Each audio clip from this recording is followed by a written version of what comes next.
Yo quiero, por supuesto, empezar por agradecer a los invitados que tenemos aquí, que son de... ¿Hay algún ruido de fondo? No.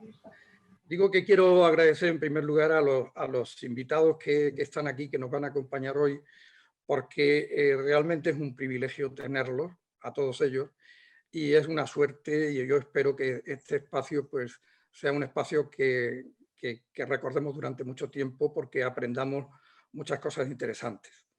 Como de costumbre, en este espacio que tiene hoy su segunda edición, pues lo que vamos a hacer va a ser proyectar un documento gráfico que hemos preparado, que durará aproximadamente 40 y tantos minutos, no llega a 3/4 de hora, y que es de alguna manera un documento motivador para que se va a estrenar ahora, es decir, que va a ser la primera vez que lo ve el público que quiera asistir, y después pues vamos a iniciar una tertulia que va a ser una tertulia abierta, va a ser una tertulia informal entre nuestros invitados. Preferiblemente, al principio, le vamos a dar la palabra a ellos para que puedan concentrarse en los temas que quieran desarrollar, y luego habrá un turno de debate donde podremos ampliar el ámbito de preguntas a todas las personas que quieran contribuir, a todas las personas que asistan.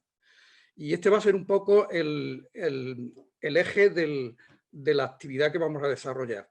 Pues lo primero que voy a hacer va a ser pues, presentaros a los invitados que tenemos, ¿verdad?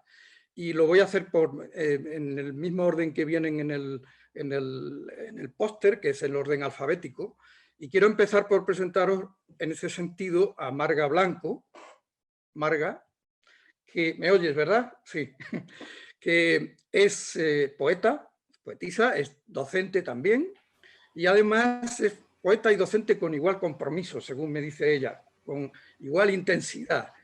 En la poesía, en su trabajo poético, tiene ya un reconocido prestigio, y no solo en nuestro ámbito, en nuestro potente, diría yo, ámbito local de la poesía granadina, sino también a nivel nacional. Ha sido finalista del premio Federico García Lorca, con una obra que se llama En un continente cualquiera. Luego hablaremos de continente cualquiera. Ha escrito también otras obras que han sido muy bien acogidas por la crítica y por la comunidad poética y literaria de Granada y nacional, ¿verdad? Entre ellas los poemarios de A cierta distancia, Mirando pájaros, son quizás dos que pueden servir de ejemplo de su obra poética. Me llama la atención que los nombres de tus poemarios implican perspectiva, distancia, atmósfera. Luego te preguntaré acerca de eso, ¿vale? Y ha participado en varios importantes encuentros poéticos y también se han incluido en numerosas antologías poéticas de gran prestigio, y también ha hecho otras muchas cosas. Por ejemplo, ha sido directora de la revista universitaria Letra Clara, ha sido y es columnista en varios medios, entre ellos en Granada Hoy, etcétera, etcétera, etcétera. Luego ella nos ampliará algunos aspectos sobre su visión sobre la creatividad y sobre también la docencia, porque son dos temas que a mí particularmente me parecen que tienen interés el conectarlos. Y luego, en segundo lugar, quiero presentaros a Mara Diersen. Mara, bienvenida. ¿Me oyes, Mara? Sí. Mara Diersen es neurobióloga, es una directora de investigación del Centro de Regulación Genómica de Barcelona y tiene en su haber una muy amplia y exitosa trayectoria académica y profesional con reconocimiento científico de ámbito internacional. Es experta e investigadora sobre todo en un tema que es muy impresionante, sobre todo para los que en nuestra familia tenemos algún caso, y es experta e investigadora en la biología molecular y en la genética del síndrome de Down. Entonces, bueno, pues espero tener la ocasión de poder hablar contigo alguna vez sobre este otro tema que no tiene mucho que ver con lo de hoy, pero que es también fascinante. Y ha manifestado, aparte de ese oficio, ¿verdad?, ha manifestado siempre un reconocido compromiso con el mundo de la creatividad. Desde su perspectiva, desde la perspectiva de la neurobiología, y siempre pues girando en torno a esto. Ha hecho numerosas intervenciones, publicaciones y conferencias, porque además es una gran comunicadora, una gran divulgadora, ¿verdad?, a la que seguimos con mucho fervor. El énfasis que ha puesto siempre en sus participaciones ha sido en la diversidad del comportamiento creativo y en el tratamiento inclusivo, ¿verdad?, de las personas que crean. Luego ella nos hablará acerca de eso. A continuación quiero presentaros a nuestro tercer invitado, Francisco Gutiérrez. Hola, Francisco, bienvenido. Hola, ¿qué tal? Francisco es psicoanalista y antropólogo, un perfil, digamos, dota a nuestro plantel de invitados de una transversalidad enormemente interesante. Tiene una formación polifacética que ha adquirido en varios centros importantes, no solo en la Universidad de Granada, sino también en la Universitat Oberta de Cataluña, en el nuevo Centro de Estudios Psicoanalíticos de Madrid y en la Escuela Lacaniana de Psicoanálisis. Yo creo que él se encuadra en la Escuela Lacaniana. Luego él nos hablará un poquito de a ver qué tiene que ver eso con la creatividad, pero en cualquier caso, una perspectiva como antropólogo y como psicólogo, pues nos ofrece un singular punto de vista como estudioso de los humanos, diría yo, ¿verdad? Eres de alguna forma un experto en estudiar humanos desde esa perspectiva particular. ¿Vale? Tiene un merecidísimo reconocimiento profesional en la comunidad nuestra, ¿verdad? Y una gran experiencia como psicoterapeuta. Bien, y finalmente quería presentaros a Joan Vila Grau. Tenemos el enorme privilegio hoy, la enorme suerte de poder contar también entre nosotros con alguien que realmente no necesita que lo presenten, ¿verdad? Se trata de, como digo, de Joan Vila, que es pintor, que es artista plástico y que es vidrierista, se dice así, vidrierista, ¿verdad?, de un prestigio internacional, que cuenta con innumerables obras por muchos sitios, pero en particular, quizá lo más representativo y por lo que se le conoce más es por los vitrales de la Sagrada Familia de Barcelona, que es una obra impresionante. Está considerado en Cataluña como uno de los exponentes más representativos de sus vanguardias artísticas y tiene testimonios de su obra no solamente en los vitrales, sino en muchos otros sitios, ¿no? En las cavas de Codorniu, en Sant Sadurní d'Anoia, en el Orfeó de Gracia y en la Fundación Pau Casals, por ejemplo, del Vendrell, son también otros ejemplos importantes de su obra. Y además, he podido comprobar que entre otras localidades, pues repartidas por toda la geografía nacional y por otros países también, he podido comprobar que aparte de Cádiz y Madrid, pues también ha hecho cosas en Granada. Él nos contará luego qué ha hecho en Granada, pero yo creo que tiene que ver con algo del Banco de Santander. Luego él nos lo dirá, a ver si es correcta mi información. La UNESCO tiene obras suyas que fueron enviadas en nombre de la Generalitat de Cataluña y también ha trabajado obras importantes en Argentina, donde tiene un vitral de cemento en Villa Las Marías, ¿verdad?, en Corrientes. Y bueno, pues estos son nuestros invitados de hoy. Yo espero que va a ser, y tengo la absoluta convicción de que va a ser un debate muy rico, va a ser un debate que nos va a enseñar mucho y que nos va a seducir, porque las personas que tenemos invitadas son muy seductoras, ¿verdad? Y ahora lo que vamos a hacer va a ser dar en el chat del Zoom el enlace al documento gráfico que hemos preparado, que no tiene otro objeto más que motivaros para que luego vosotros habléis de lo que os dé la gana, sea de eso o sea de otra cosa. Es decir, la tertulia es una tertulia completamente abierta, donde los temas los elegís vosotros, los invitados. Pero dejadme que proyecte, vamos, que os invite a que visualicéis esta proyección, y para ello, ahora mismo son las y cuarto prácticamente, pues como va a durar unos 45 minutos, pues entonces vamos a dar justo eso, 45 minutos.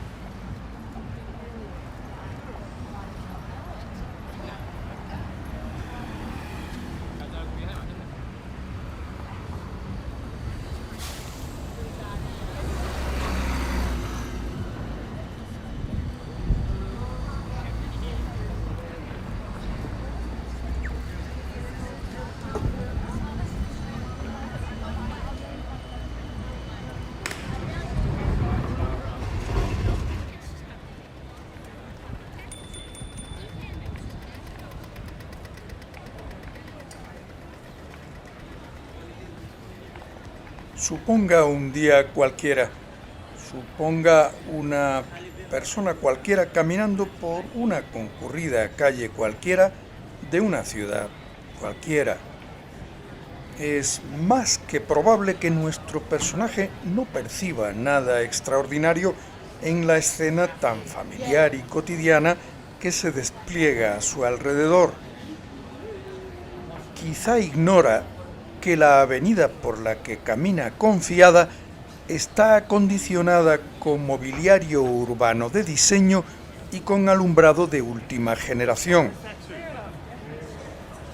Probablemente no es consciente tampoco de que el cruce al que se aproxima está regulado por un sofisticado sistema inteligente de control de tráfico.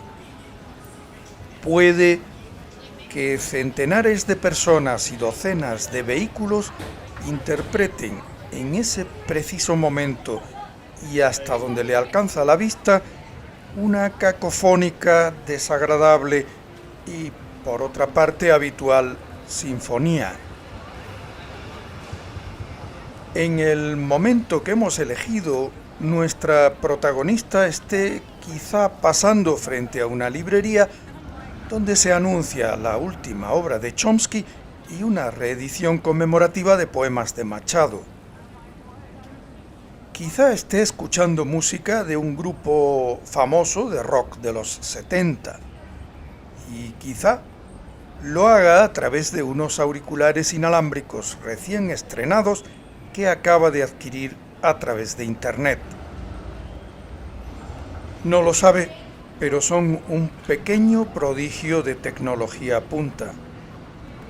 Fueron fabricados hace 23 días a 15.000 kilómetros de donde se encuentra y están dotados de un sistema de cancelación activa de ruido envolvente que le permite disfrutar de un sonido perfecto en un entorno sonoro protegido, en casi total silencio. La señal proviene de un dispositivo móvil que lleva en su bolsillo izquierdo. Tampoco lo sabe, pero se trata de un dispositivo increíblemente sofisticado cuya velocidad, capacidad de almacenamiento y potencia supera miles de veces la de uno de sus predecesores más emblemáticos, el famoso ordenador ENIAC, diseñado tan solo unas décadas antes y que con sus 27 toneladas de peso y un consumo de energía 500.000 veces superior, ocupaba un recinto casi 3 veces mayor que el tamaño del apartamento en el que vive. Nuestra protagonista, como el resto de los viandantes que la rodean, sería capaz de reconocer sin dificultad las marcas de muchos de los vehículos, prendas de vestir, zapatillas deportivas, complementos o artilugios tecnológicos que la rodean. Sus diseños únicos le permitiría reconocerlos. Pero nuestra protagonista no es consciente de casi nada de esto. Ha salido para ir al trabajo y se concentra en este momento en la cotidiana constelación de problemas particulares que, sabe, tendrá que afrontar a lo largo del día.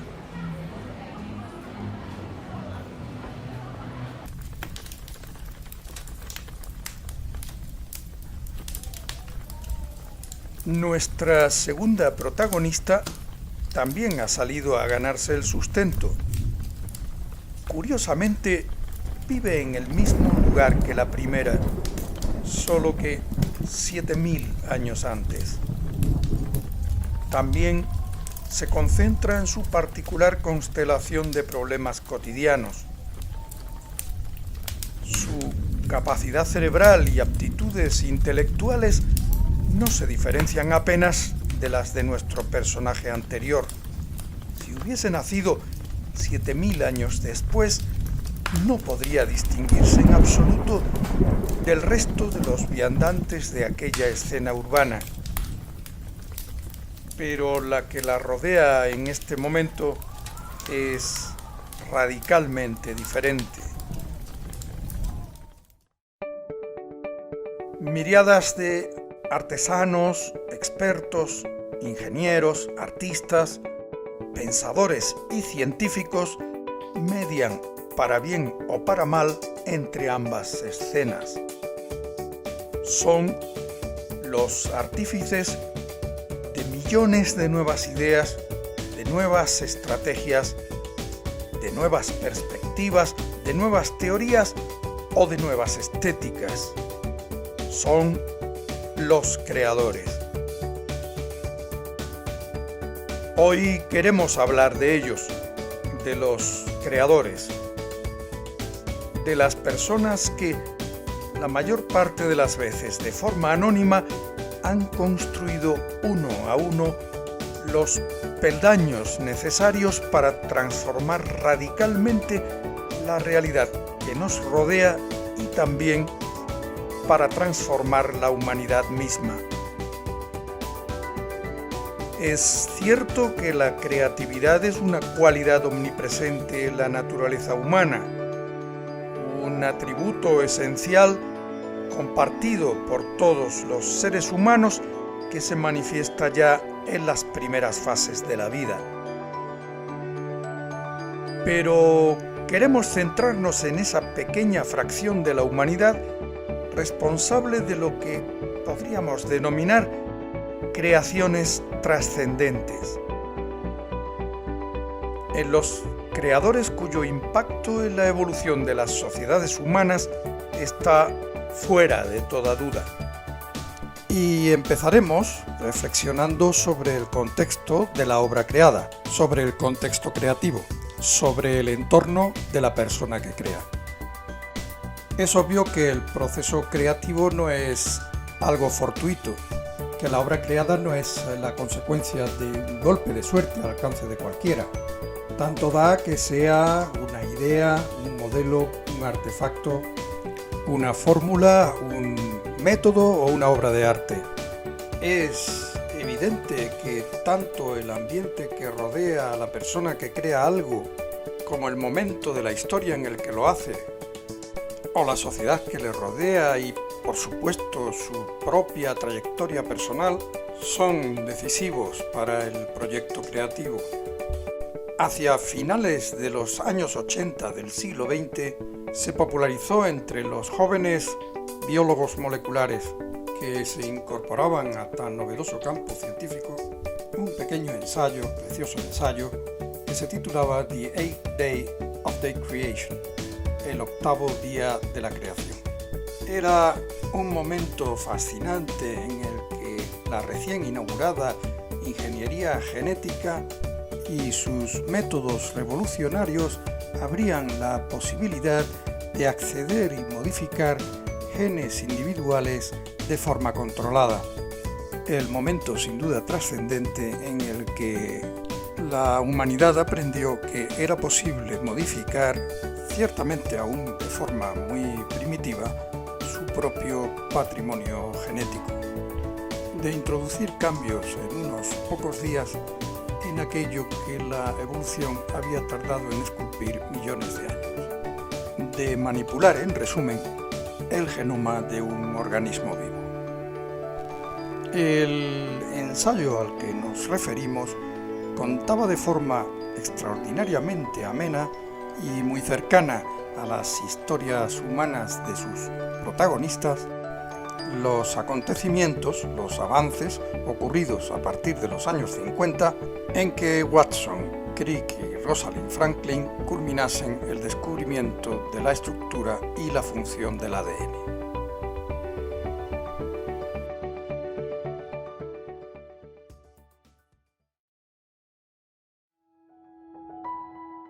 La historia, centrada en las personas más que en los hallazgos, mostraba de una manera extraordinariamente vívida cómo procesos psicológicos, existenciales, y muchas veces azarosos, tallaron de forma inexorable el curso de unos acontecimientos destinados a cambiar la forma de pensar de la humanidad sobre sí misma.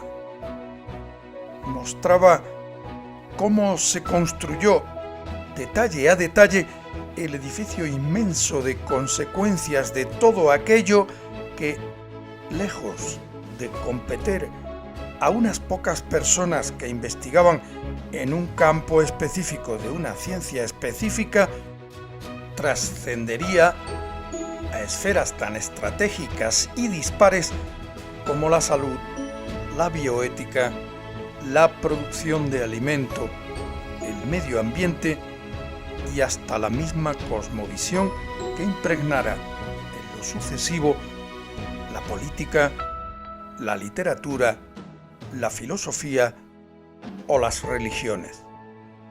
Fue sin duda un momento de singular expansión de la creatividad humana y no ha sido el único. La historia de la humanidad está jalonada de momentos luminosos como este. El título del libro subrayaba de manera muy elocuente la sensación de aquella generación de creadores de que, de alguna manera, se habían erigido en continuadores natos, nada menos que de la creación misma del universo, empleando el lenguaje de los viejos textos de la Biblia judeocristiana. De algún modo, habían adquirido las capacidades deíficas necesarias para recrear o modificar las criaturas vivas que el Dios del Génesis creara de miércoles a sábado durante aquellos magnos 7 días de la creación bíblica. Pero si quisiéramos, podríamos ir mucho más atrás y encuadrar este episodio épico de la creatividad humana en un contexto muy anterior. Podemos, de hecho, remontarnos a la alquimia, que aunque debe su nombre a una voz árabe más moderna, estuvo ya presente en la Mesopotamia, la Persia y el antiguo Egipto desde hace más de 5.000 años. De una forma u otra, todas las grandes civilizaciones practicaron después, hasta bien entrado el siglo XVIII, alguna modalidad de este diverso y complejo conglomerado de creencias, supersticiones y escuelas de pensamiento que, entre otras cosas, sentó las bases fundacionales de la química, la farmacología y la metalurgia modernas. Los antiguos alquimistas tenían dos aspiraciones recurrentes que perseguían con una fe y una voluntad inquebrantables. Dos mitos fundamentales cuyas raíces habría que buscar en la noche de los tiempos. El primero de ellos era la transmutación de los metales y, en particular, la muy seductora conversión de plomo en oro.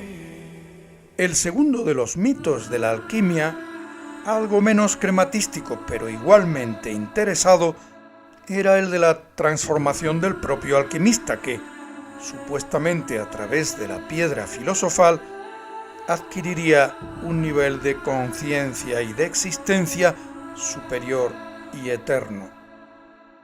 Hacia principios del siglo XX, otra de las explosiones revolucionarias de creatividad científica vendría de la mano de la física, con la incorporación de la relatividad por una parte y de la teoría atómica y la física cuántica por otra. Pues bien, en 1919, Ernest Rutherford y Frederick Soddy conseguirían la primera transmutación entre elementos químicos mediante una reacción nuclear. A partir de estos experimentos, la posibilidad de convertir plomo en oro era ya una realidad viable. Aunque eso sí, nada rentable, por cierto. El coste de la transmutación supera con mucho el del precio del metal precioso. Pero, metafóricamente al menos, se podría decir, por lo tanto, que si en la primera mitad del siglo XX se consiguió alcanzar el primero de los mitos de la alquimia, la transmutación de los metales, durante la segunda mitad del siglo XX se alcanzaría potencialmente el segundo de ellos, la transmutación del propio alquimista a través de la alteración controlada de su propio genoma. Es obvio que aquellos magos, alquimistas y chamanes, cuando hablaban de transmutación del alquimista, no se referían a nada parecido a la posibilidad de manipular genomas. Pero no dejan de ser, paradójicamente curiosas, las analogías que se pueden establecer entre ambos hitos. Para verlo, les propongo un experimento que a primera vista podría parecer un tanto desatinado. Comparemos los ingredientes empleados en ambas prácticas, las medievales y las modernas. Para preparar sus pócimas y recetas, el alquimista empleaba un variopinto repertorio de ingredientes que hoy se nos antojarían inquietantemente exóticos. Veneno de serpiente, luciérnaga, semen de buey, pústulas de ajusticiados, baba de caracol, placenta humana y otra gran cantidad de singulares brebajes eran habituales en sus estantes. Es obvio que si consultáramos un catálogo actual de algún proveedor de reactivos de laboratorio, aquí tenemos el de una conocida compañía, vemos ingredientes totalmente diferentes como cabía esperar. Esta, por ejemplo, es una relación de proteínas purificadas que se pueden encontrar habitualmente en cualquier laboratorio de bioquímica, de biología molecular o de genómica. A pesar de lo hermético del lenguaje, en eso sí coinciden desde luego, no parece haber ninguna otra sintonía. Pero si miramos con más detenimiento nuestro catálogo de proteínas y buscamos de dónde han sido obtenidas por el fabricante, el resultado es sorprendente. Los materiales de partida resultan ser prácticamente idénticos. La fosfodiesterasa, por ejemplo, se obtiene del veneno de serpiente, la luciferasa de la luciérnaga, la fosfatasa ácida del semen de buey, la elastasa neutrófila de secreciones purulentas, la beta-glucuronidasa de las glándulas mucosas de caracol y el colágeno se purifica a partir de placenta humana. Podríamos preguntarnos si un alquimista que viajase en el tiempo y accediese a esta información no exclamaría, sin razón alguna desde luego, que en el fondo no iban tan desencaminados. No nos engañemos, está claro que se trata de una analogía aparente que no se puede llevar mucho más lejos y que definitivamente no implica que haya ningún nexo ni relación causal entre alquimia y genómica. Tan solo los actores son los mismos. ¿Comparten acaso las mismas aspiraciones? ¿Discurren sus talentos creativos por el mismo andamiaje intelectual? En definitiva, ¿son acaso los mitos universales de la humanidad los que han inspirado una y otra vez de forma recurrente el talento creativo a lo largo de la historia? Podemos encontrar muchos otros ejemplos. ¿Acaso la secuencia creativa entre la aeronáutica y astronáutica modernas, las máquinas de volar de Leonardo da Vinci y el mito de Ícaro no son otra muestra clara de ello? Al fin y al cabo, las culturas de todos los tiempos han mantenido idénticos sueños: volar como los pájaros, alcanzar las estrellas, ver y oír más allá de los sentidos, prolongar la vida, erradicar la enfermedad y la escasez, controlar los elementos o encontrar la perfección y la belleza. Ser capaces de crear en última instancia criaturas a su imagen y semejanza en inteligencia y en capacidades. Y en este sentido es obvio que para la mayoría de las sociedades pretéritas, solo la magia podría permitirnos volar como los pájaros o alcanzar las estrellas o potenciar nuestros sentidos. Solo la magia podría crear seres con poderes sobrenaturales o acercarnos a la perfección y a la belleza. Podríamos decir por ello que el proceso creativo es, en cierto sentido, la búsqueda de lo mágico, de aquello que trasciende a los propios límites físicos tangibles de lo humano. Y es también la búsqueda de aquello que trasciende a su naturaleza intangible, a sus emociones, a sus anhelos, a sus potencialidades y a sus temores. Podemos ver esa conexión muy claramente en la evolución de la farmacología, por ejemplo. En el continuo histórico, el nexo histórico, que vincula las pócimas mágicas de la antigüedad con los modernos fármacos de diseño.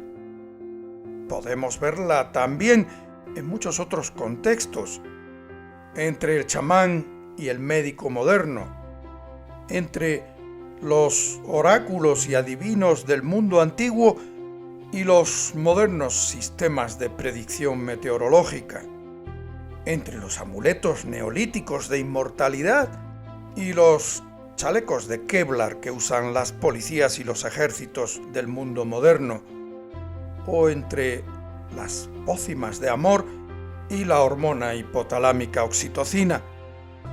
De hecho, la escena callejera a la que nos referíamos antes hubiese sido percibida por cualquier humano no contemporáneo como una realidad mágica.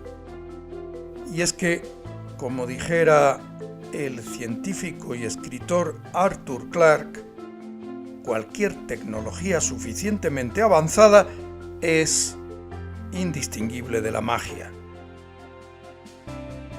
Pero la creatividad humana no es solo ni mucho menos una cuestión de avances en tecnología. Hay otras esferas de expansión creativa igualmente importantes que se nuclean en torno al arte y al mundo del pensamiento. No es posible concebir lo humano sin su capacidad de creación artística o sin su capacidad reflexiva, como tampoco es posible concebir lo humano sin su capacidad para crear tecnologías. Y eso lo saben muy bien los antropólogos y arqueólogos. Hoy consideramos humano un asentamiento homínido si disponemos de evidencias de su capacidad artística, de la presencia de artefactos o de la existencia de ritos de enterramientos que atestiguen la existencia de algún legado intelectual. La suma de todos estos potenciales creativos es lo que, en definitiva, define a los humanos, lo que nos hace humanos. En síntesis, nuestra capacidad para crear culturas. Una obra literaria, un microchip, un teorema, un antibiótico, una ley, un algoritmo, un sistema de riego o una estrategia comercial son todos, en este sentido, productos del impulso creativo de un colectivo humano en un contexto dado de la historia. Por ello, el verbo que empleemos en el fondo para describir el proceso creativo es tan solo circunstancial.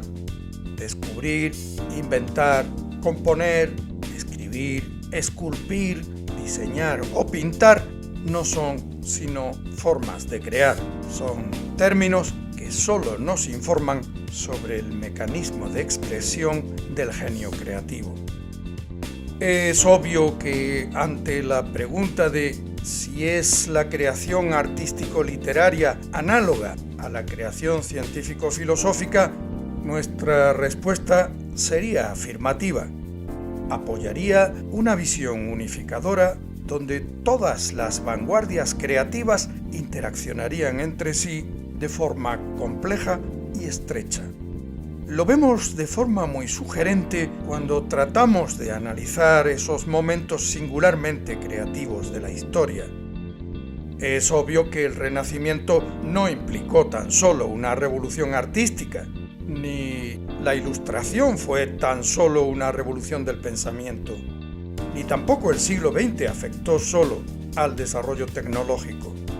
En todos estos casos, el esplendor creativo se manifiesta de forma simultánea y armónica en las ciencias, en el arte, en la política o en la tecnología.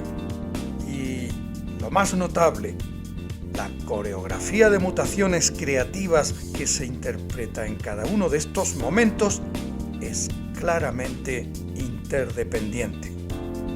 Cuando un pintor barroco representaba la imagen dinámica de un caballo apoyado sobre sus patas traseras o corriendo al galope, el modelo estático del artista, como el de sus predecesores y maestros, se limitaba a una colección memorizada de instantes de apenas unas décimas de segundo de duración.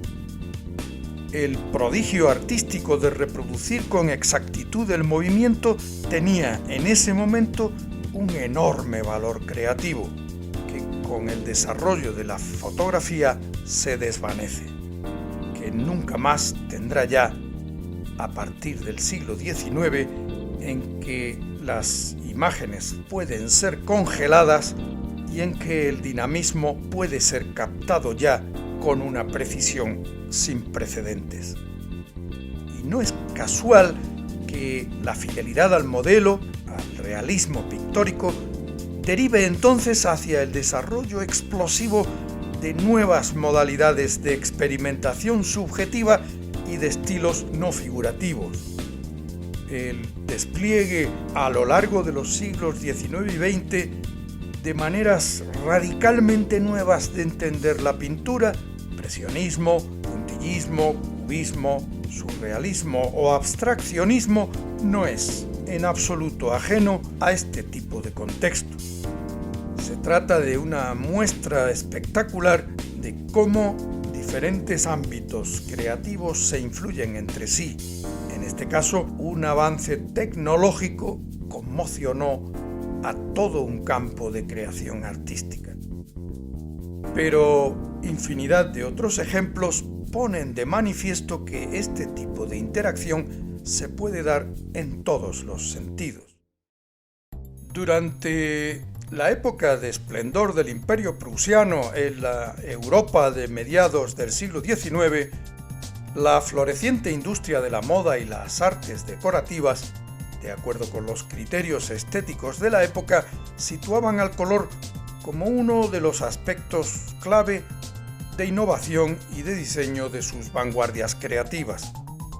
La creciente demanda de nuevos colores y tintes impulsó entonces, de manera muy decisiva, a la ya poderosa industria química prusiana para el desarrollo de nuevas fórmulas y pigmentos con colores más variados, más vivos, más puros y más estables.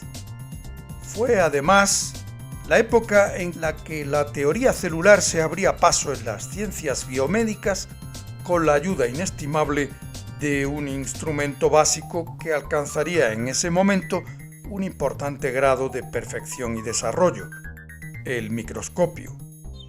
El problema básico de los microbiólogos y citólogos del momento era que las subestructuras celulares son en su mayoría prácticamente transparentes o levemente translúcidas, por lo que sus estudios se veían muy a menudo severamente limitados. Y fueron las tinciones creadas a partir de las nuevas formulaciones las que permitirían apuntalar la teoría celular de forma definitiva y establecer nada menos que los fundamentos estructurales de los seres vivos a nivel microscópico. Fueron en este caso las demandas de los creadores artísticos las que impulsaron de forma decisiva el avance de un campo científico de una gran relevancia estratégica.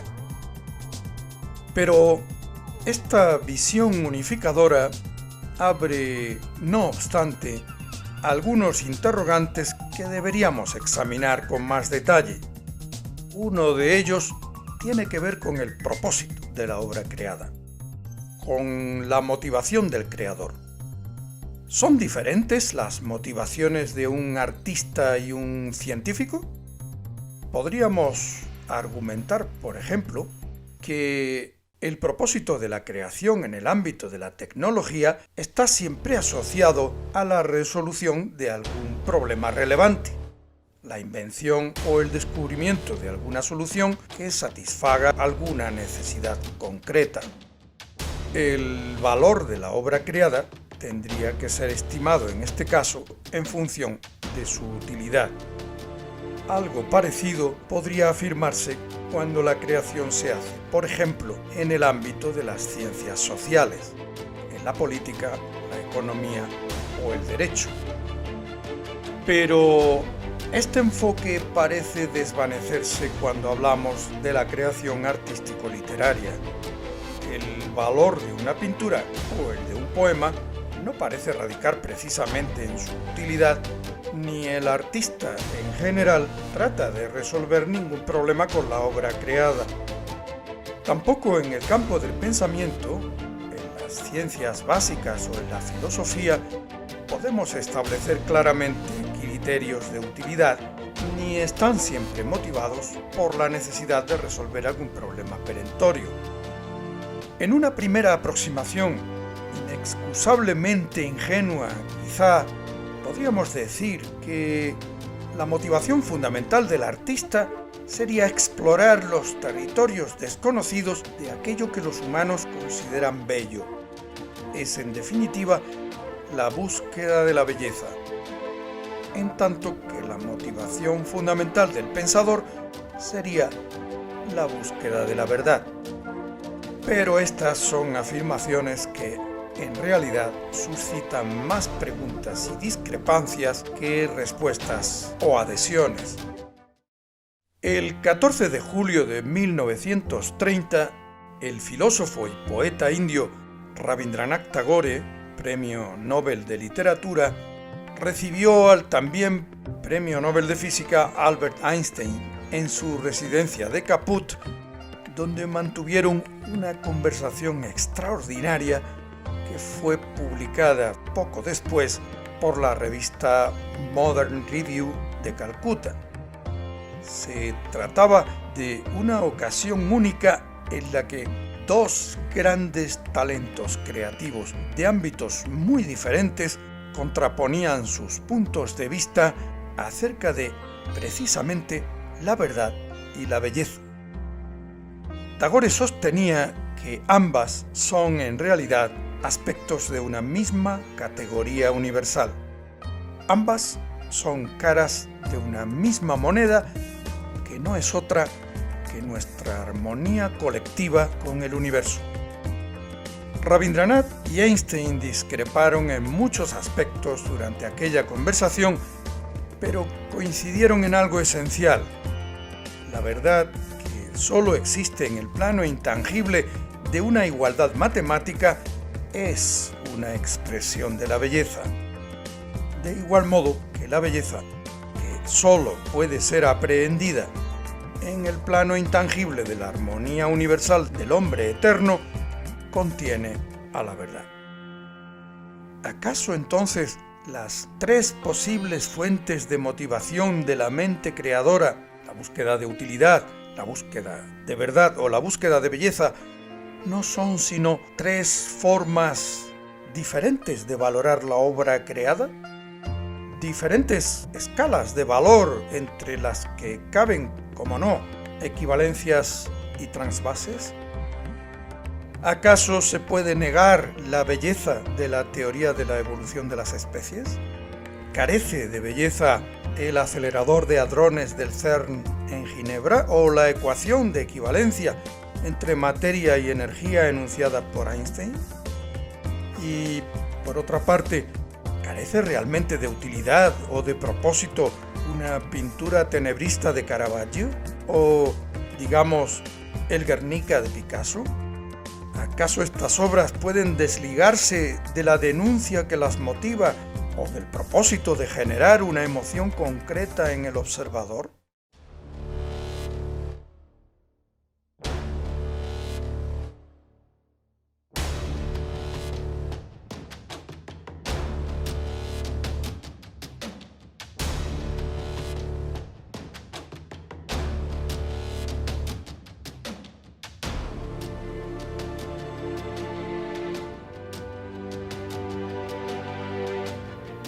En resumen, hemos reflexionado sobre los contextos Y sobre los propósitos.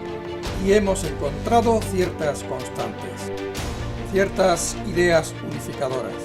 Hemos visto cómo el impulso creativo se da en un contexto temporal y cultural vinculado en su origen a una serie de ideas míticas universales centradas en lo mágico. El creador primitivo es un mago porque busca colmar sus aspiraciones míticas a través de la magia. Sus pinturas, sus ritos, sus amuletos, sus invocaciones y sus cultos tienen un significado mágico. Y el creador contemporáneo es también un mago que para alcanzar idénticas aspiraciones míticas es capaz de desplegar unas tecnologías y una cultura cada vez más indistinguible de lo mágico. Y en relación al propósito de la obra creada, también hemos encontrado algunas ideas unificadoras. Lo que motiva al creador es la creación de valor. La obra sería creada por su valor, porque es valiosa ya sea en términos de belleza, de verdad o de utilidad. Nuestra siguiente y última parada tiene que ver con el método, con el cómo. La pregunta sería, ¿podemos encontrar aquí también alguna idea unificadora que nos permita captar cómo crean los creadores? ¿Hay algo que hagan los creadores cuando crean con independencia del ámbito en el que lo hacen? Puede que sí.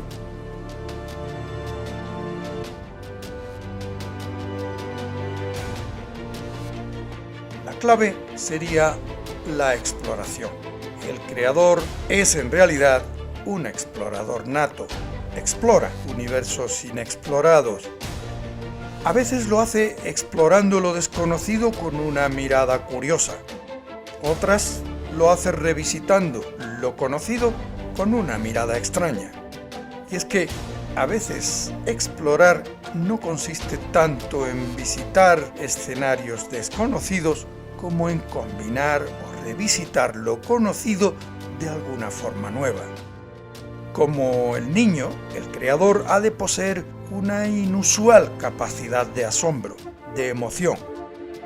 Es la capacidad de asombro, la capacidad de conmoverse del creador lo que le permite percibir el valor de lo creado, su particular sensor, su finísimo detector de metales. Y quizás sea esta, su capacidad de asombro, la razón por la que de momento, solo de momento, podemos estar confiados en que las máquinas inteligentes no nos arrebatarán la chispa creativa a los humanos. Émile Borel, en 1913, en su libro Mecánica estadística e irreversibilidad, enunció mitad en broma, mitad en serio, un bizarro teorema matemáticamente demostrable que a veces se denomina el teorema del mono infinito. Afirma que un mono, pulsando teclas al azar sobre un teclado durante un periodo de tiempo infinito, acabará escribiendo finalmente con absoluta certeza el Quijote de Cervantes y el Hamlet de Shakespeare. Y saben, los algoritmos de inteligencia artificial son infinitamente más rápidos y eficientes. Afortunadamente, esta peregrina posibilidad se pierde de nuevo en el infinito si se tiene en cuenta que crear no consiste simplemente en encontrar nuevas combinaciones, sino que la creación lo es en la medida en que es valorada por una cultura con su creador como valedor primero. De aquí el peligro amenazante de las máquinas y los monos eternos. No nos quedan, pues, más que los creadores, los únicos, al menos de momento, que son capaces de hacer girar el principal motor de progreso de la humanidad, los únicos capaces de desplegar esa magia generadora de ideas, de ciencia, de cultura, de capacidad de transformación y de progreso. Un colectivo tan singular como heterogéneo, de escaso apego a riquezas y distinciones, cuyos miembros han sido a veces inmortalizados como héroes y a veces las más ninguneados, marginados, perseguidos, quemados o explotados y casi siempre relegados al papel de comparsa o mobiliario urbano de las siempre amplias y modernas avenidas del protagonismo y del poder.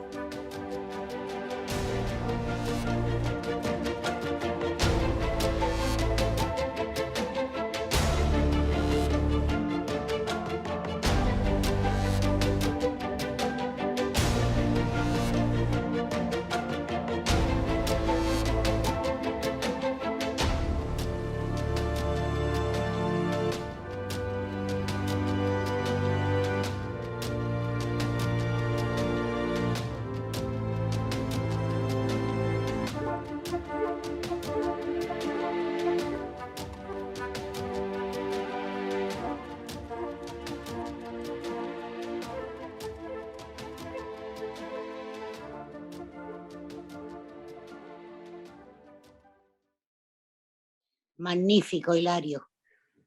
Gracias.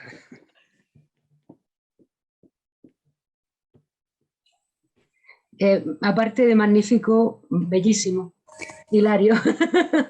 Eso iba a decir yo, que no solamente es muy interesante, sino la belleza, cómo has conseguido guardar una estética impresionante en todo el desarrollo del documental.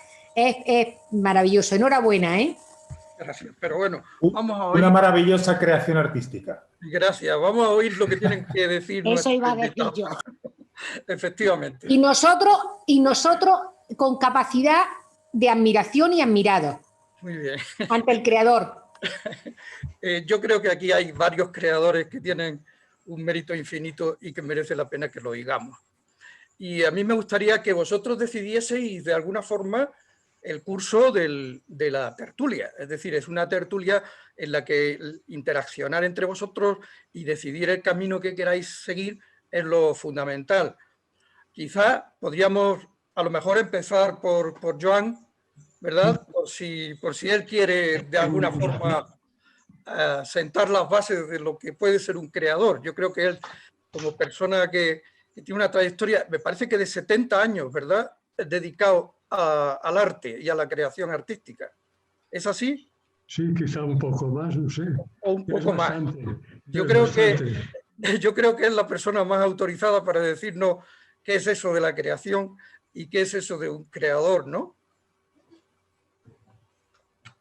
Estas cuestiones aparentemente fáciles, pero para mí muy difícil de definir.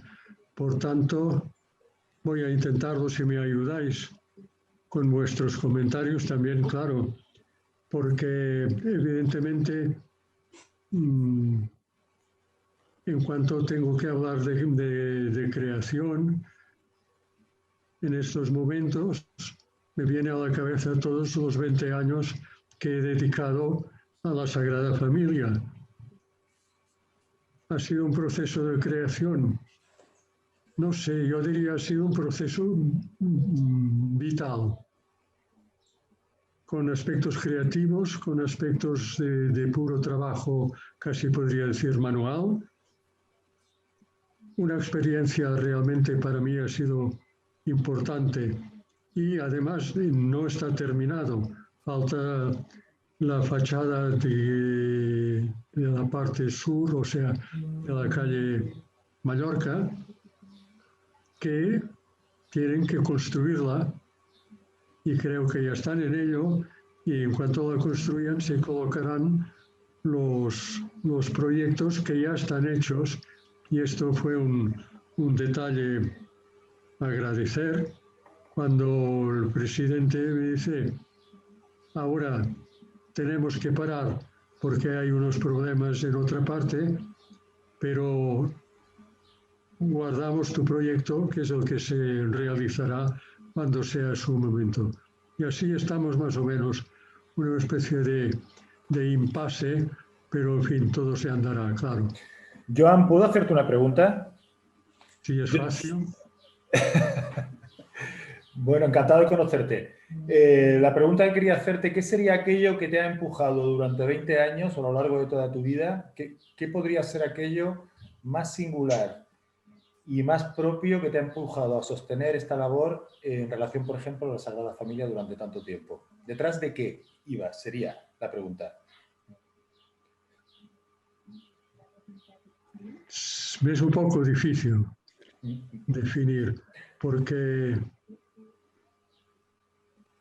era un trabajo, bueno, muy sinceramente, yo creo cuando empecé con el primer proyecto, que era muy importante, es uno de los ventanales más importantes de la Sagrada Familia, cuando empecé yo no era consciente de que me iban a encargar la totalidad de los vitrales de la Sagrada Familia, ni tampoco me podía imaginar lo que esto ha representado de trabajo.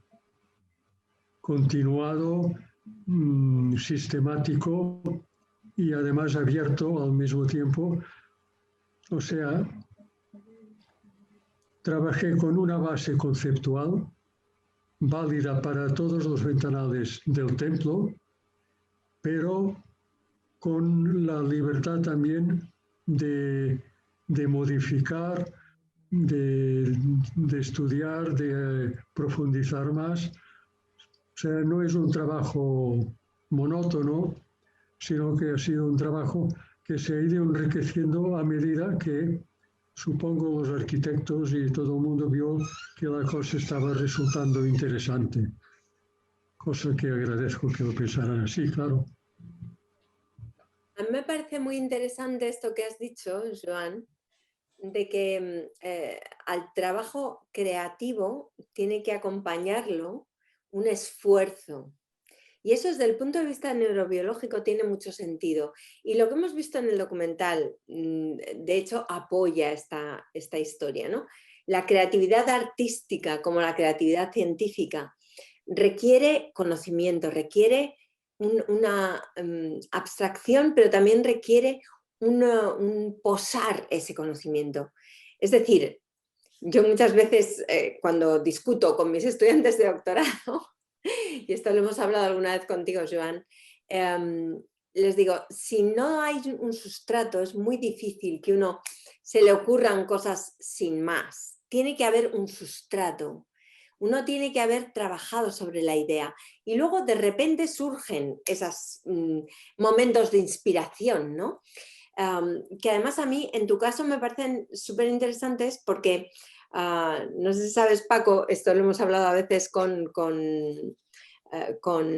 Joan, los vitrales a diferencia de un lienzo en el que puede que la luz incida más o menos de una forma diferente, pero aquí la luz cambia la obra. Y la cambia en función del momento del día. O sea, uno no puede pensar en algo estático, tiene que incorporar el componente del tiempo, ¿no? del cambio. Entonces, para mí, un vitral es una obra mucho más plástica, mucho más cambiante, mucho más dinámica que un lienzo que uno plasma, un óleo que uno plasma, ¿no? Y a mí siempre me ha sorprendido la capacidad de abstracción, la capacidad de predicción, ¿no? De lo que va a sentir la persona cuando esté en ese ambiente, porque ahí uno está inundado de colores, y tú lo has dicho, Joan, el alma se inunda de color, y el color influye, como neurobióloga lo sé, sobre los sistemas emocionales, es decir, sobre los sistemas encargados de la emoción.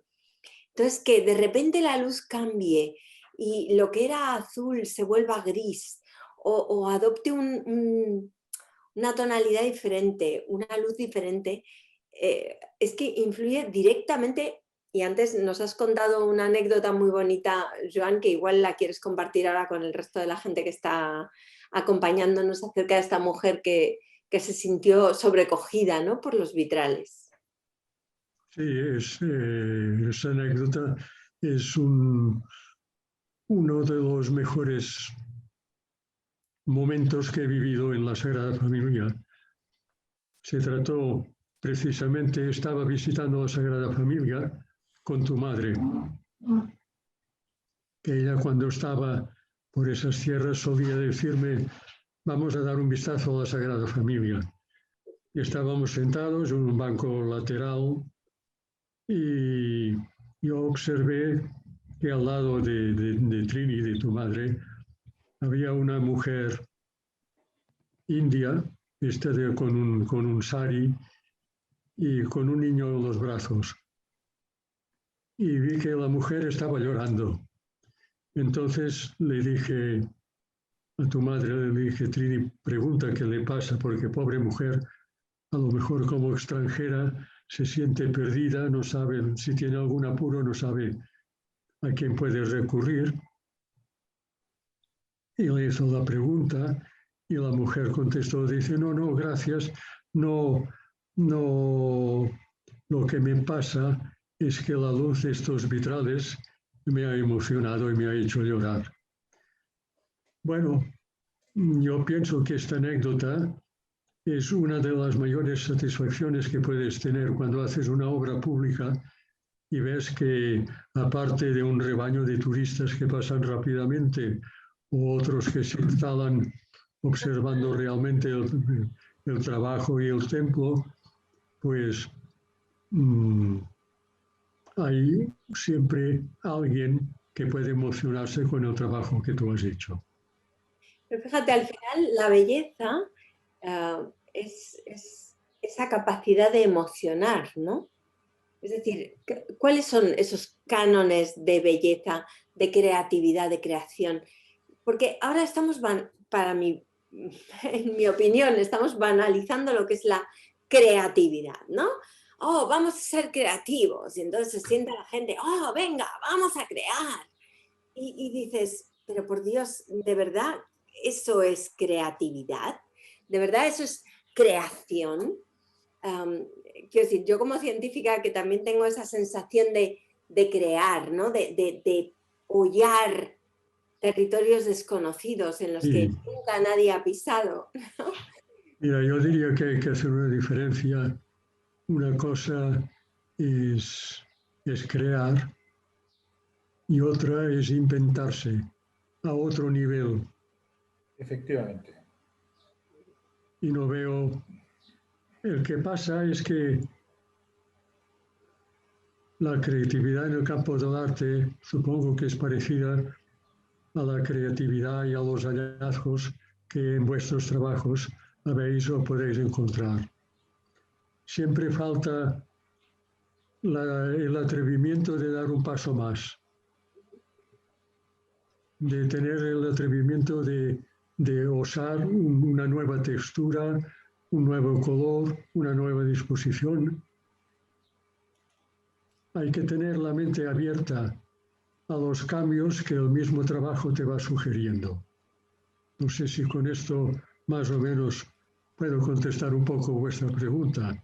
Bueno, para el psicoanálisis la producción artística no es como tú dices, no tiene que ver con una demanda, ni con una petición, ni como dice Mara, ni con una voluntad, sino que viene más del lado del orden de la solución para el sujeto. Es algo sintomático que uno acaba produciendo y que acaba dando una solución de algún modo y un sentido a la vida de la persona cuando uno tiene la suerte de encontrarse con ello. Es decir, uno no es artista si quiere, solo si puede, es lo que trataba de decir.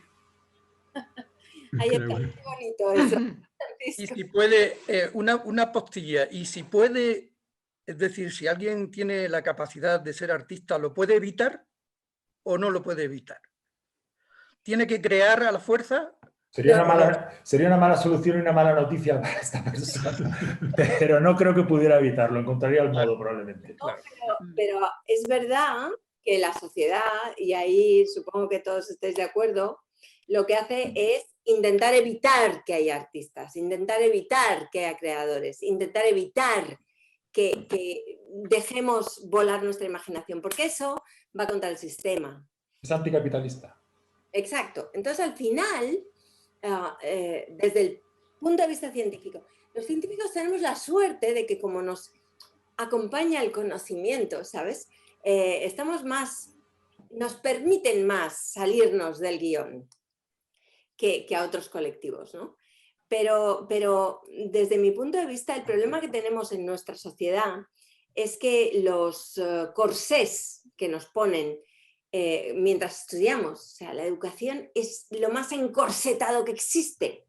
Yo, cuando llegan mis estudiantes, tengo que hacerles olvidar la puñetera educación que les han dado para que sean capaces de pensar, porque no son capaces de pensar, porque tienen demasiado miedo, tienen miedo a equivocarse, tienen miedo al ridículo, tienen miedo a no saber lo suficiente, tienen miedo a miles de cosas. Y eso pasa tanto en el campo científico como en el campo artístico, en cualquier campo. La creatividad es algo que mata el miedo a fallar, el miedo a no ser lo que esperan de ti, ¿vale? El miedo a no decir lo que piensas. O sea, al final, desgraciadamente, y seguro que ahí Marga también tiene mucho que decir, quiero decir, el poder expresar de forma libre lo que tú piensas, tanto si es en un vitral, como si es desde el punto de vista científico. Y digamos que un poco la ventaja de los científicos es que somos un poco como críos pequeños, ¿no? O sea, lo que nos guía es la puñetera curiosidad. Y eso lo que nos hace es ser capaces de saltarnos cualquier norma, porque a mí lo que me guía es la pregunta, no la respuesta. La respuesta me importa un rábano, en el fondo. Y lo que estoy esperando del sistema es que destruya mi hipótesis, porque me lo paso mucho mejor. Porque no hay nada más aburrido que tener una hipótesis y que luego, oh, sí, tengo razón, pues vale, estupendo. ¿Sabes? No. Y ahí, yo que he sido hija de pintora, una de las cosas que a mí me admira de los artistas es esa capacidad que tienen de salir de sí mismos, ¿no? Y cuando están creando, pensar en lo que los demás van a sentir. Pensar en lo que van a generar en los demás. Para mí esa generosidad es la base de la creatividad, es el motor, es lo que permite que se generen obras, pues eso, como la Sagrada Familia, ¿no? Y como esos vitrales que cuando llegas ahí te inunda esa visión, ese color, realmente te hace cambiar tu actitud. Es que es increíble, pero eso cambia el mundo. O sea, ¿Cómo es, Marga, y cómo es crear? Mira, en referencia a lo que estaban comentando, ¿no? Que lo primero que quería hacer, por supuesto, es felicitar a Joan y decirle que la próxima vez que vaya a la Sagrada Familia me gustaría ver esos vitrales con los mismos ojos que los vio aquella mujer india que estaba allí sentada con esa capacidad de emoción, que creo que no me costará mucho o demasiado hacerlo, eso por un lado. Por otro lado, y hablando de lo que comentaba Mara sobre los... ha dicho una cosa muy interesante y se puede decir lo que ha dicho y lo contrario, que también lo ha dicho en parte. Hablamos de crear y todo el mundo es capaz de crear y todo el mundo quiere crear. Mira, yo que me he visto la película que recomendabais, ¿no?, para esta charla, quería recalcar o remarcar la idea del tiempo. Hay un concepto que se ha perdido para la creación, que es la necesidad de tiempo, de maduración, de madurar. De las cosas no son al instante. Los procesos creativos no son al instante, sean del tipo que sean. Eso por un lado. Entonces, en los alumnos también veo lo contrario. O sea, veo lo que decía Mara en un momento, que también ha dicho lo contrario. Existen como esos dos polos. Efectivamente, algo que es el... Vamos, creo que lo que falla y flaquea es algo fundamental, o es la idea que a mí me parece básica. Y es que yo creo que cualquier proceso creativo tiene... o sea, que para la creatividad hace falta pensamiento crítico. El pensamiento crítico, en definitiva, es un proceso creativo. Y si no hay pensamiento crítico, no puede haber proceso creativo. Y lo que falla ahora mucho es el pensamiento crítico. Mira, hay algo que dice el psicoanálisis en relación a eso, y es que siempre el artista responde con su acto de creación al amo de su tiempo. Sí. Entendido, más o menos. Pero a mí bueno, más o menos. Me ha parecido coincidir contigo. Hilario, ¿se puede preguntar? Sí, yo creo que sí, porque somos pocos.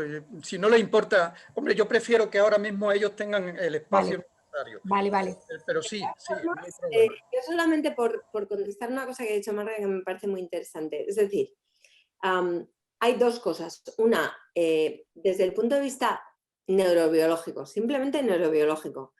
Es lo que decíamos antes. Tiene muchísimo sentido. Tu cerebro se nutre de ideas y eso, y en el proceso de creación artística, Joan, es lo mismo, ¿no? Es decir, tú vas cogiendo ideas, cogiendo conceptos, haciendo los tuyos y a partir de ahí creas, ¿vale? Y eso requiere un tiempo, requiere un pozo, no es algo... entonces, a mí, por ejemplo, con perdón, pero a mí los brainstormings me parecen que están bien como recreación, pero que no llevan a un proceso creativo real, ¿vale? Pero la segunda cosa que has dicho, y que me parece también muy interesante, es que al final el proceso creativo es un proceso que requiere no solo pensamiento crítico, requiere conocimiento, porque el pensamiento crítico, para poder ser crítico, claro, requiere conocer. Y eso pasa en el arte, en la ciencia, en todos los ámbitos, ¿vale?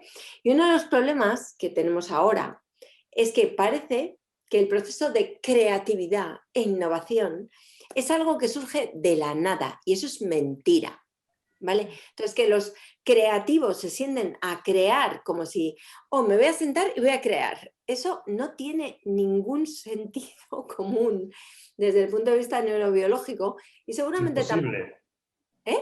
Es imposible crear de la nada. Siempre es una recreación.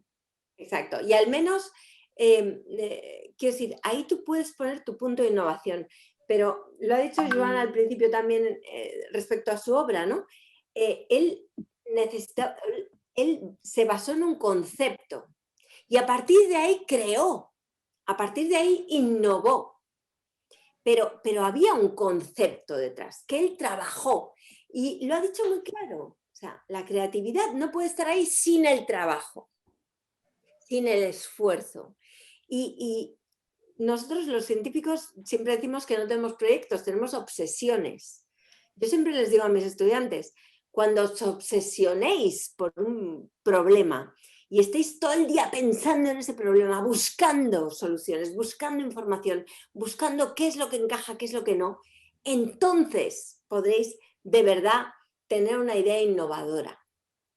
Pero sin ese sustrato es imposible. Y eso me lleva a la siguiente cosa, y es que al final La creatividad, la innovación, es un proceso de inteligencia colectiva.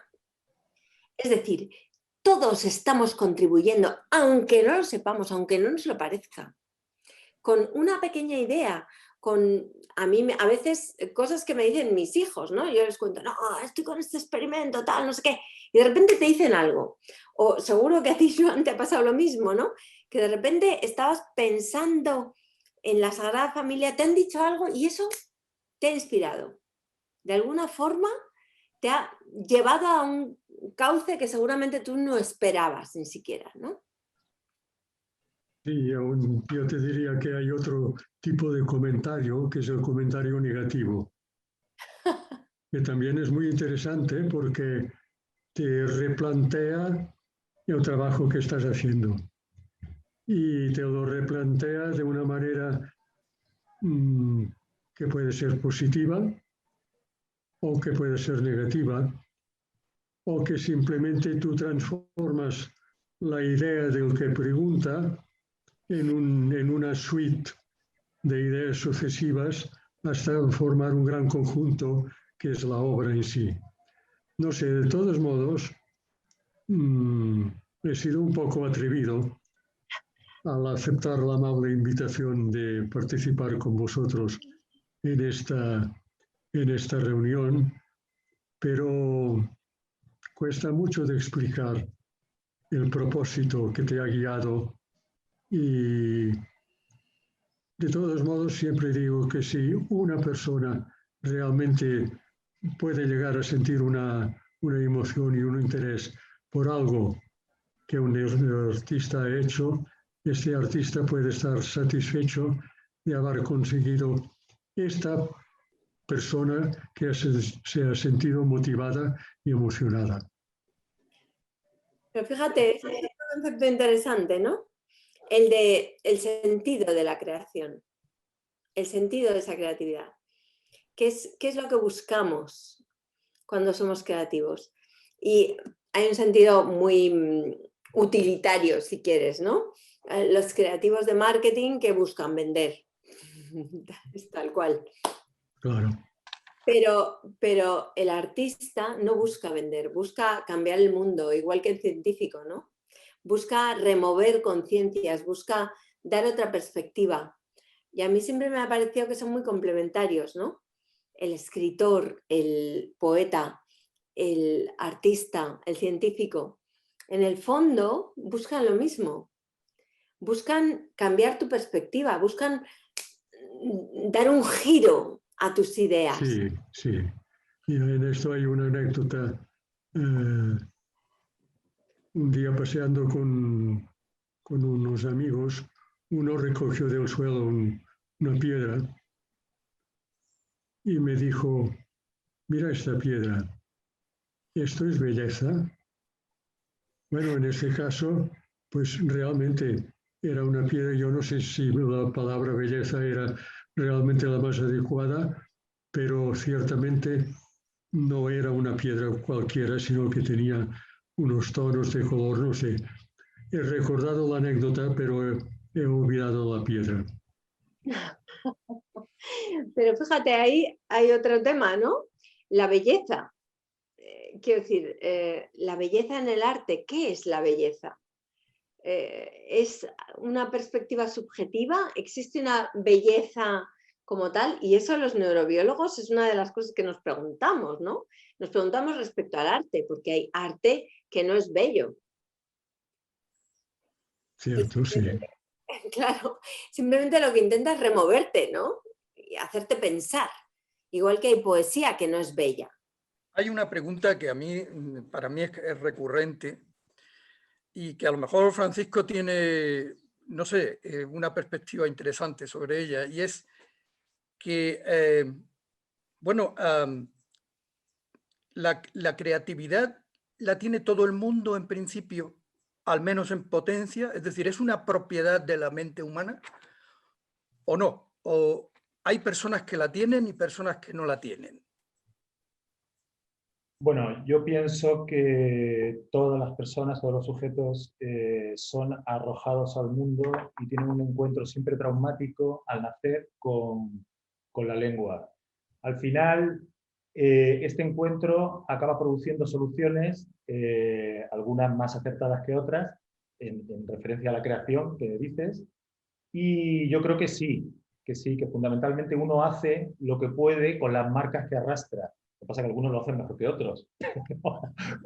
Y algunos acaban haciendo un síntoma de todo eso y dando lugar a una respuesta artística maravillosa. Por eso le preguntaba a Joan que cuál sería para él el rasgo, porque nada puede creerse, es decir, nada se crea de la nada, es decir, se crea de las marcas propias y efectivamente, como también decía Mara, también es una respuesta al amo de la época, hacia el discurso del momento. Es decir, los artistas siempre acaban respondiendo de manera contestataria al discurso dominante. Por eso siempre son marginados y son expulsados y demás. Entonces, a tu pregunta de si todos tenemos esta capacidad artística, yo creo que al menos hay un intento de los sujetos por hacer algo con esa dificultad de vivir con lo que traemos y con las marcas que traemos del lenguaje. ¿Qué se me ocurre? No sé si he respondido. Perdón. Sí. Joan, adelante. ¿Querías decir algo? Sí, quería decir de que hay dos etapas, así a grandes trazos, en la vida de una persona. Es la infancia y la vida después de esta primera etapa infantil. Parece como si prácticamente todos los críos tienen un potencial creativo muy considerable, muy admirable y a veces, incluso para según qué persona, muy imitable. Entonces nos encontramos de que a una edad determinada, que más o menos podríamos decir que sería por los 13 años, de que esta persona se le exige otra manera de mirar el mundo, la que la sociedad le puede dar. Se pierde aquella virginidad artística de la primera infancia, ya digo hasta los 13 años más o menos, y generalmente las imposiciones de la moda, la costumbre, o sea, el peso de la sociedad ahoga este sentido creativo que encontramos prácticamente en todos los críos. A veces el sentido creativo puede ser tan grande que posteriormente el sujeto va redescubriendo actitudes, emociones, cosas que por algún momento casi podían borrarse. Le añade a esto unos conocimientos que pueden ser muy positivos, pero cuidado que muchas veces la creación puede ser olvidada o puede ser muerta por estos impositivos educativos en muchos casos que no se tienen en cuenta en la vida de un crío. La tragedia del todos iguales, ¿no? Exacto. Efectivamente. Sí. Pero fíjate que además esto tiene y ya sé que no tiene nada que ver desde el punto de vista que tú lo has dicho, pero tiene una connotación neurobiológica. Y es que los artistas, una de las cosas, de las pocas evidencias que hay, es que son personas que tienen una mayor capacidad de asociación de ideas, ¿no? Que tienen una mayor conectividad. El cerebro funciona, es como la vida, ¿no? Funciona por contactos. Cuantos más tengas y con áreas más diversas los tengas, pues mejor para el cerebro. Bueno, pues esto es algo que se ve cuando uno es pequeño, pero que luego esas conexiones extra se podan. Se podan por la experiencia. Y ese mecanismo de poda, de hecho, está relacionado con, entre otras cosas, la educación. De manera que la educación, en cierta manera, creo que hay una TED de Ken Robinson, me parece, que dice, la educación mata la creatividad, la maduración también. Y hay unos casos muy curiosos, que igual conocéis, de personas con autismo. Hay una chica que se llama Nadia, una chica autista, que bueno, pues cuando era pequeña tenía unas capacidades artísticas brutales, o sea, era capaz de hacer unos dibujos increíbles, muy parecidos a los de Leonardo da Vinci. ¿Sabéis cuándo perdió, y va un poco en el sentido que tú decías, Francisco, cuándo perdió esa capacidad? Cuando desarrolló el lenguaje. El lenguaje, de alguna manera, hace desarrollarse áreas cerebrales que inhiben las áreas creativas. Y hay casos en la literatura descritos de personas que, sin ser creativas, por culpa de un accidente o de un traumatismo, de un ictus, han desarrollado de nuevo capacidades artísticas, musicales, pictóricas.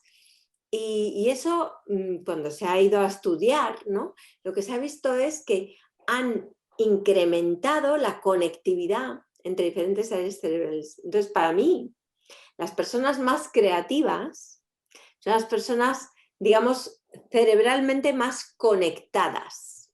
Iba un poco en el mismo sentido que decíais antes, tanto tú, Joan, como Francisco, ¿no? Y Marga, una pregunta te quería hacer a ti.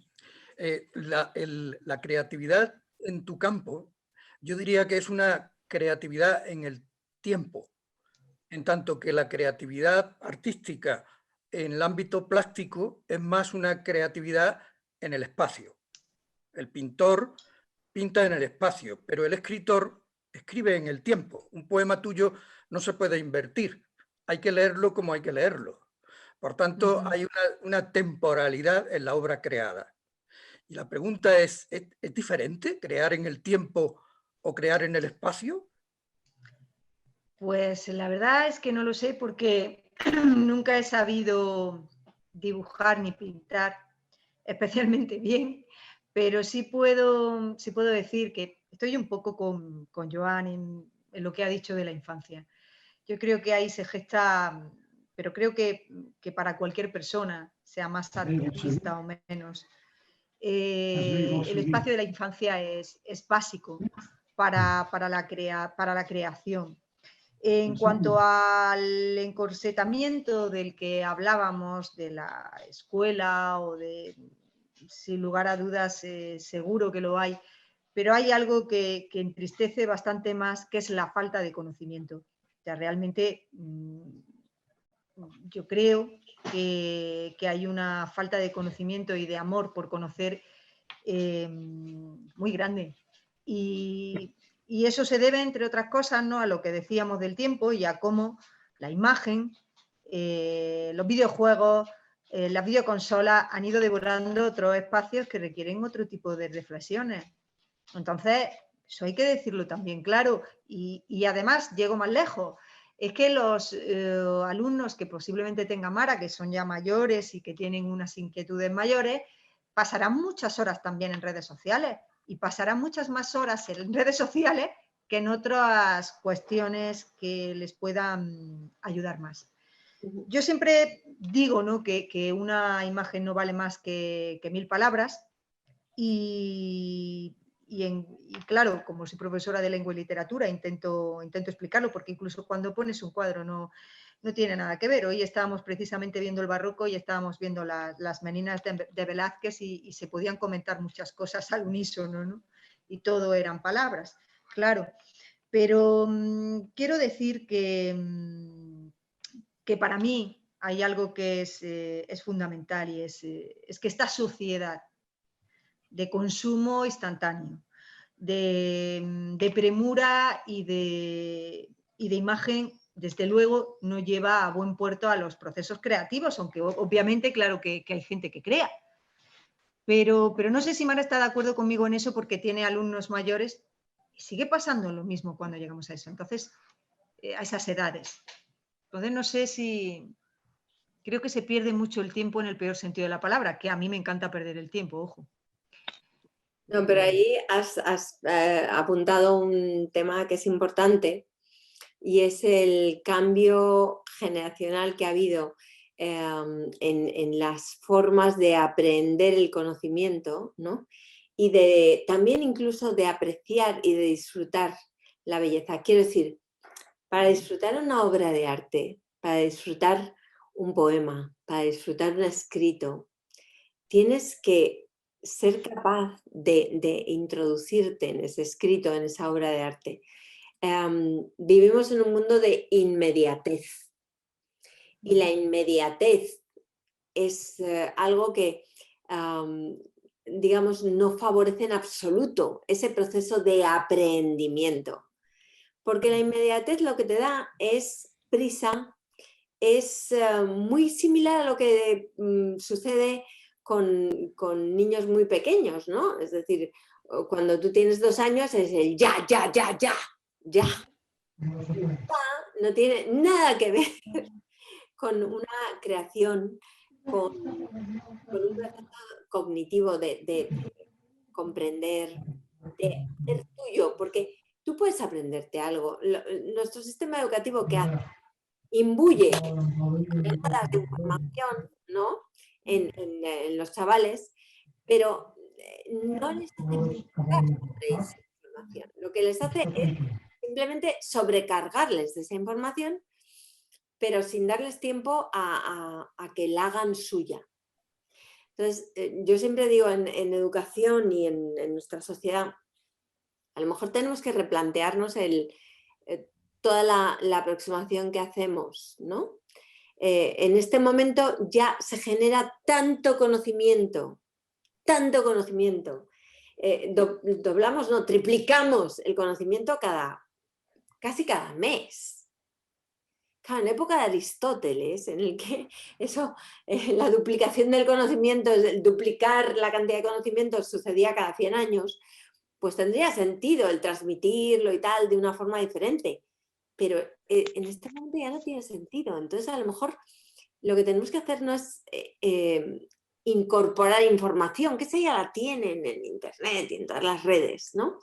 Sino saber qué hacer con esa información, saber hacerla tuya. Igual que cuando vemos una obra de arte o cuando leemos un libro, saber hacerlo nuestro. Saber incorporar ese conocimiento en nuestra mente, en nuestra forma de ser, en nuestra manera de pensar, de forma que nos permita el ver una obra o el leer un libro, nos permita hacernos más críticos, nos permita entender el mundo, comprenderlo y hacerlo nuestro. Y eso es lo que nos va a permitir hacer un cambio en ese mundo, ¿no? Y luego respecto a lo que decías tú, Hilario, a mí me ha hecho mucha gracia porque justamente yo creo que la obra de Joan es esa obra que junta lo espacial y lo temporal, porque su obra es dinámica, es plástica, cambia con la luz, con el día, con las estaciones del año. No sé si lo he explicado aquí o antes de vernos, ¿no? Pero la luz que entra por esos vitrales te genera una emoción diferente, si es por la mañana, a mediodía, por la noche, en invierno, en verano. Entonces, a mí siempre me ha sorprendido el cómo alguien es capaz de intuir lo que va a suceder con esa luz y esos colores y esas texturas, ¿no? Porque lo tuyo encima es multidimensional, son distintas texturas, distintas luces, distintos momentos. No sé, Joan, si quieres decir algo respecto a eso. No, más bien yo quería casi daros las gracias a todos por vuestro interés, porque realmente es algo que te anima a proseguir por un camino. De todos modos, tengo que decir que terminadas todas las vidrieras de la Sagrada Familia, he decidido tomarme un tiempo, decisión muy sabia por mi edad, de reflexionar. No voy a escribir sobre cómo se construye una vidriera, técnicas que hay que emplear, materiales. No, voy a explicar mi anecdotario. Crítico a veces elogioso a otras, pero siempre las vivencias que yo he vivido, y valga la redundancia, en este trabajo que ha durado tantos años y que forzosamente tiene que marcarte también a ti como tú has marcado los materiales con los que has trabajado. Y yo ya no sé decir más sobre mi obra. Está allí y espero que sea comprendida y creo que de unido que diríamos en catalán, bastante. Bueno, yo creo que podríamos oírnos pues, muchas horas. Yo creo que son ahora mismo ya, faltan 15 minutos, un poquito más para las 9. Yo creo que podríamos también ya dar paso a las posibles preguntas que quieran hacernos las personas que han estado escuchándonos, que seguro que tienen muchas y que a mí me gustaría que también participasen. Así que si os parece, pues también abrimos la posibilidad esa, ¿vale? Quien quiera preguntar algo o quiera comentar algo, pues que por favor lo haga. Yo quería preguntar, Hilario. Adelante, adelante. Bueno, primero, ya te doy la enhorabuena a ti y también felicitar a todos los demás intervinientes, ponentes podemos decir, Mara, Marga, Francisco, Joan, por supuesto. A todos enhorabuena por su aportación a esta tertulia y por supuesto por su labor profesional y artística en este caso, ¿no? La pregunta que yo quería hacer más bien es una pregunta y una reflexión. Habéis hablado de una serie de presupuestos de la capacidad creativa, del impulso creativo. Habéis hablado de curiosidad, habéis hablado de emoción, habéis hablado de asombro, habéis hablado de pensamiento crítico como ingrediente necesario, presupuesto del impulso creativo. Bueno, pues yo planteo una cosa. ¿Qué pasa entonces? ¿La creación, la capacidad creativa es exclusiva del ser humano o cabe la posibilidad de la creatividad, del proceso creativo de la inteligencia artificial, de los robots?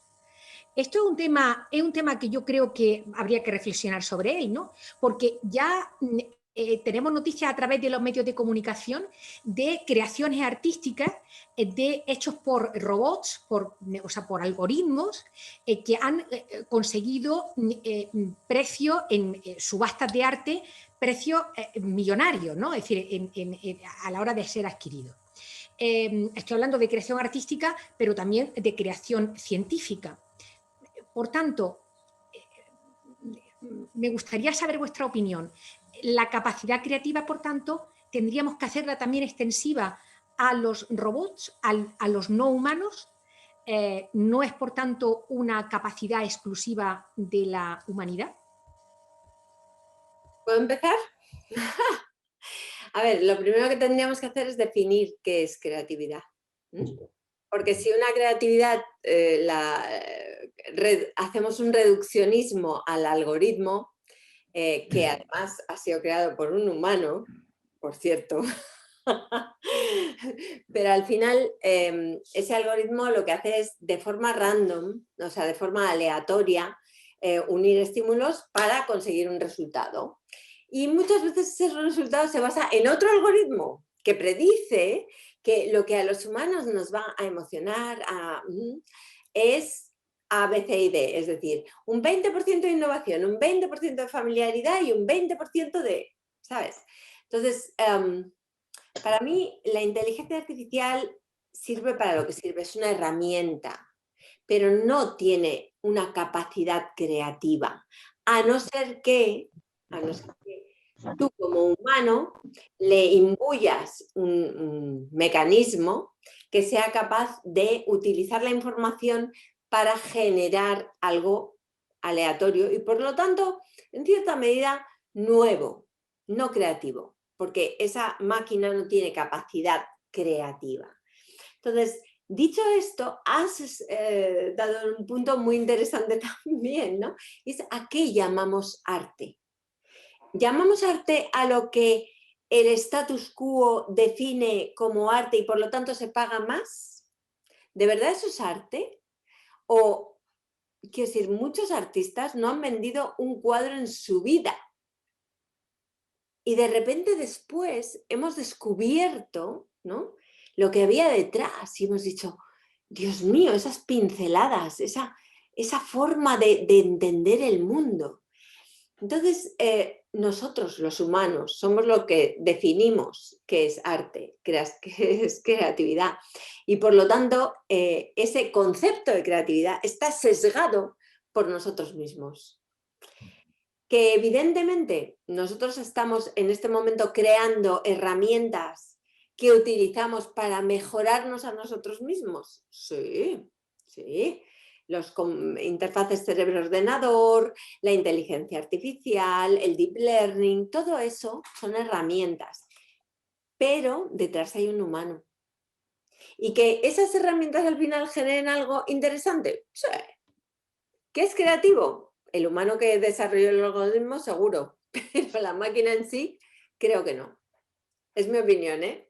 Pues fíjate que desde el punto de vista jurídico eso está creando un problema muy interesante también, que es debatir sobre si el robot que ha creado la obra tiene o puede tener derechos de propiedad intelectual, derechos de autor.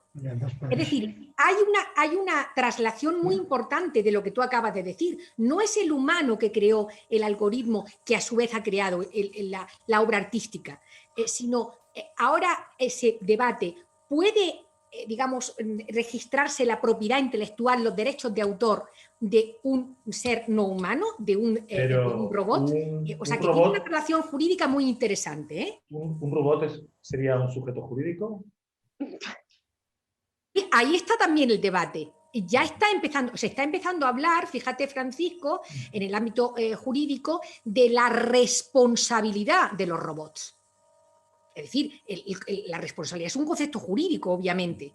Responsabilidad por daño, etcétera, etcétera. En el ámbito jurídico ya se están creando estructuras, instituciones para, digamos, para la regulación de la responsabilidad legal de los robots. Así que fíjate tú si puede ser sujeto de derechos y parece que de obligaciones también. Lo que pasa es que ahí deberíamos empezar a pensar si realmente un robot tiene eso que llamamos libre albedrío, ¿no? Y por lo tanto puede llegar en algún momento a tener algún tipo de responsabilidad, quiero decir. Y yo creo que ahí entramos en un terreno muy resbaladizo, porque en este momento los robots no tienen capacidades cognitivas, la inteligencia artificial no tiene capacidades ni cognitivas ni creativas. Otra cosa es que te pueda gustar lo que hace algo aleatorio, claro, seguro. Muy chulo, ¿por qué? Pues porque todo lo que es aleatorio tiene un componente que nosotros relacionamos con la creatividad. Pero yo creo que ahí tenemos que ser muy claros en nuestros posicionamientos, ¿no? Un robot, un algoritmo, tienen evidentemente un creador, que es humano. Pero en sí mismos, desde luego, en el momento en el que estamos, ya te digo yo, si os sirve para el tema de la legislación, no deberían tener derechos de autor, no deberían ser considerados creativos, ni deberían tener responsabilidad alguna. Debería tener responsabilidad el tipo que desarrolló el algoritmo y que no se le ocurrió pensar que a lo mejor ese robot podía tomar decisiones que podían afectar a otros. Ese sí que es el responsable. Pero el pobre robot, aparte de que lo desmantelemos, pues poca posibilidad tenemos de hacer nada más, ¿no?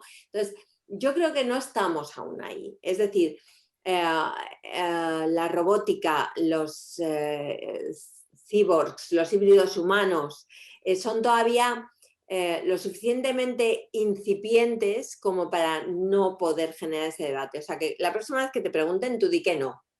Me ha dicho una neurobióloga que no. Que si no tienes cerebro, ni eres responsable, ni eres creativo, ni tienes ningún tipo de libre albedrío. O sea, no. Hay un hecho, y es que lo habéis mencionado de una manera u otra, y es que un robot puede crear una obra bella, no os quepa la menor duda. Y lo puede hacer porque no solamente utiliza un algoritmo programado y predecible, sino que hay un campo ya de la informática en que los algoritmos pueden generar a su vez nuevas maneras de organizar las cosas, nuevos algoritmos, digamos. Entonces, en ese sentido, escaparía a la creatividad de la persona que ha confeccionado ese algoritmo, escaparía la obra creada por esa entidad, por esa inteligencia artificial. Pero yo no veo ningún problema por lo siguiente. La disposición de árboles de un bosque también es bella. Y por eso no decimos que las plantas son capaces de hacer labores creativas en el ámbito... Es decir, la naturaleza es bella. No hace falta que nosotros la diseñemos en el fondo. Por tanto... Perdón. Sí, adelante, adelante.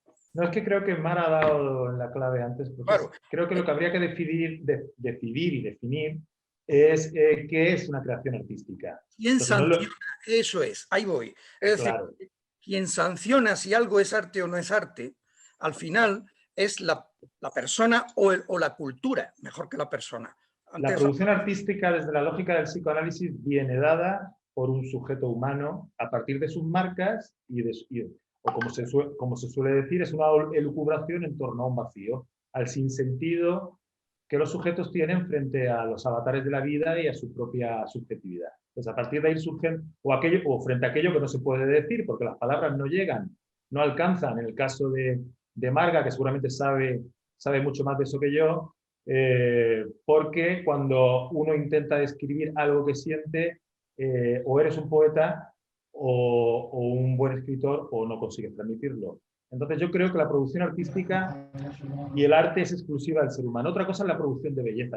Es posible que haya algoritmos, como dice Mara, que a partir de operaciones matemáticas sean capaces de crear algo bellísimo, ¿no? Pero ¿esto es arte o no es arte? Yo pienso que no. Claro.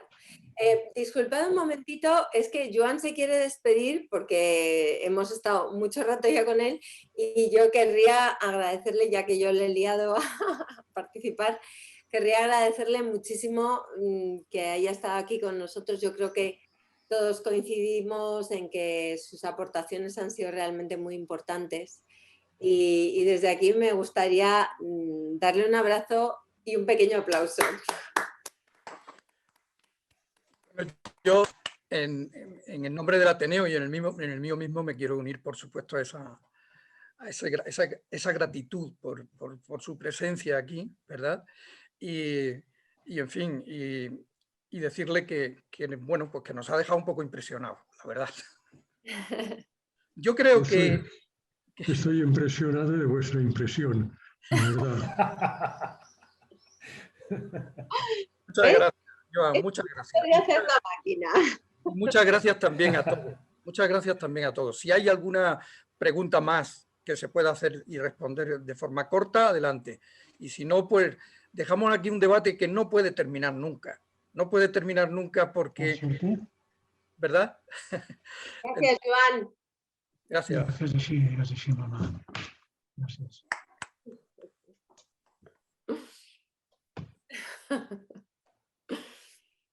A mí me parece impresionante que una persona como Joan, con esa categoría y con esa edad, porque es ya muy mayor, sea capaz de aportar tanto, ¿no? O sea, yo creo que una de las lecciones de hoy quizá es que tenemos que empezar a volver a pensar que las personas pues mayores, que los sabios, ¿no? Tienen mucho que decir. Y ahí vuelvo a lo que decía Marga de esta sociedad inmediatista y superficial, ¿no?